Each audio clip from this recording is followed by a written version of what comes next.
play sports. Trans It's the feeling kids of deserve to belonging, play and it sports, does she not said. know gender, and trans kids deserve that the same as everybody else does. On the fence. How does Greg feel about that? Hardly. First of all, I want to go to the last person. Yeah, get her. Yeah, Get there it. is no such thing as Nope. trans kids. Nope. Okay, that is a You're born a hysteria, gender. and it was a lie. You could say, well, no, there's intersex. That's not what we're talking about. Intersex is actually a birth defect.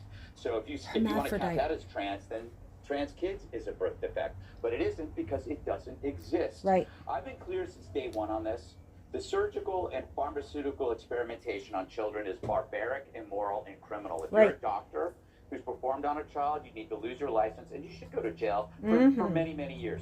Then there are men who claim to be women in order to invade Get the it. safe spaces of women, whether it's locker rooms or anywhere, bathrooms.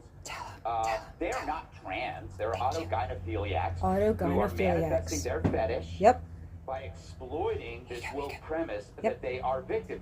But they aren't victims. No. They are hardly victims. There's no data on them being victims. When they say they have a higher rate of suicide, that is a lie.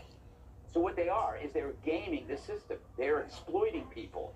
They want to get into women's prisons because then it's easier to rape. Yep. You want to look at the data on that? It's there. These are Oh, yeah. perverse men aiming or gaining the fears and compassion of terrified women.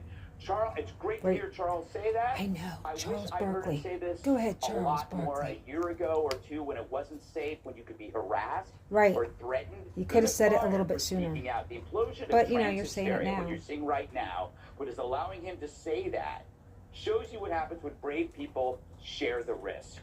If you do it, then other people find the nerve to say it as well. That's what's happening. Moms and wives are coming out against this stuff. The only people left are awfuls of affluent white female libs. Hold on.